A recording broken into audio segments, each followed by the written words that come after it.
आज 7 वर्ष मी Republican party of इंडियामध्ये सतत कार्य करते आणि आत्तापर्यंत माझं कार्य बघून माननीय अशोक बापूंनी मला आज इथे साहेबांच्या समोर हा सन्मान दिलेला आहे। जिल्हाध्यक्ष, सातारा जिल्हाध्यक्ष महिला आघाडी म्हणून आज साहेबांसमोर त्यांनी हे केलेलं आहे, मला पद दिलेलं आहे। त्या पदाचा मी पूर्णपणे सन्मान करून त्या पदाचा मी कोणताही गैरवापर न करता योग्य ते महिलांना मार्गदर्शन आणि महिलांना अडीअडचणीतून न्याय देण्याचा मी आतोनात प्रयत्न करणार आहे। आणि ह्या क्षणाची मी जी आत्तापर्यंत जी वाट पाहत होते तो आज सोन्याचा दिवस माझ्यासाठी आहे आणि मी माझ्या महिलांसाठी काय करणार आहे किंवा काय नाही ते तुम्हाला पुढे दिसेलच।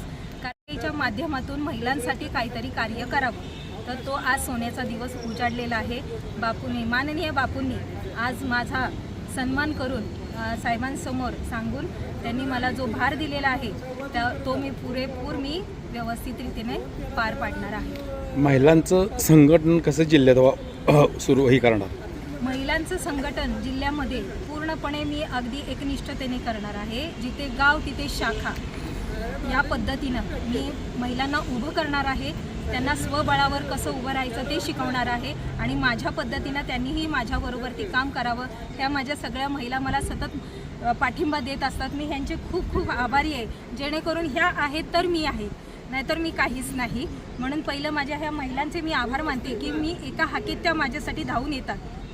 त्या स्वतःचा कोणताही विचार करत नाही की माझं आज ह्या रोजगार करणाऱ्या महिला आहेत, त्या अजिबात बघत नाहीत की आज माझा दिवस जाईल, मी जर गेले तिकडे तर माझा खाडा होईल, हा विचार न करता ह्या सगळ्या माझ्या मायमाऊली माझ्याबरोबरती मी जेव्हा बोलवेल त्यावेळेस माझ्याबरोबरती हजर असतात। रिपब्लिकन पार्टी ऑफ इंडियामध्ये सातारा जिल्हा महिला आघाडी म्हणून बापूंनी माझी नियुक्ती केंद्रीय मंत्री रामदास आठवले साहेब यांच्यासमोर आज पत्र दिलेलं आहे मला। त्याचबरोबर माझ्याबरोबर सतत माझ्याबरोबर सतत मला पुढे नेण्यासाठी जी झटपट, जी ओढ होती ते माननीय राजेंद्र जगताप साहेब यांच्यामुळे आज मला इथपर्यंत येण्याचा मला जे भाग्य लाभलं आहे आणि बापूंनी जे मला भाग्य दिलं आहे त्याबद्दल मी बापूंची, राजेंद्र जगताप साहेबांची खूप खूप आभारी आहे। आणि त्याचबरोबर केंद्रीय मंत्री रामदास आठवले साहेबांनी हे मान्य करून मला जो हा पदभार दिलेला आहे त्यामुळेही मी त्यांची पण खूप खूप आभारी आहे। जे मला काम करायचं आहे त्याच्यासाठी त्यांनी मला सगळ्यांनी जो भार दिला आहे तो मी अगदी एकनिष्ठतेने करेन, ही माझी ग्वाही आहे तुम्हाला। आज या ठिकाणी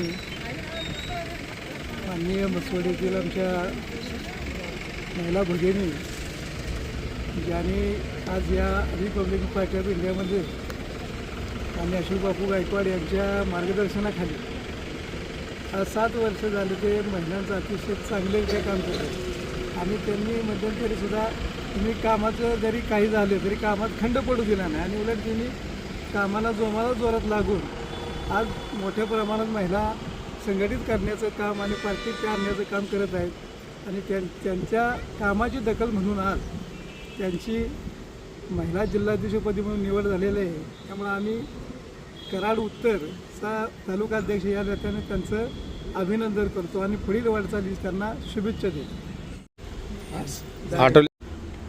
सातारा जिल्ह्याच्या महिला आघाडीच्या जिल्हाध्यक्षपदी आपली निवड झाल्याबद्दल खरं तर मी युवक आघाडीच्या वतीनं आपलं मनपूर्वक स्वागत करतो, अभिनंदन करतो। आपण यापूर्वी अतिशय चांगल्या पद्धतीने सातारा जिल्ह्यामध्ये संघटनेचं काम अनेक वर्षांपासून करत आहोत। आपण या प्रक्रियेतील अतिशय ज्येष्ठ नेतृत्व असल्यामुळे येणाऱ्या काळामध्ये सातारा जिल्ह्यामध्ये महिला संघटन वाढवण्याच्या दृष्टिकोनातून आपली भूमिका, आपली जबाबदारी अतिशय महत्त्वाची राहणार आहे आणि आपण ती जबाबदारी अतिशय चांगल्या पद्धतीने पेलाल अशी मी अपेक्षा करतो आणि पुनश्च एकदा आपल्या या पुढील कार्यासाठी आपल्याला खूप खूप शुभेच्छा देतो।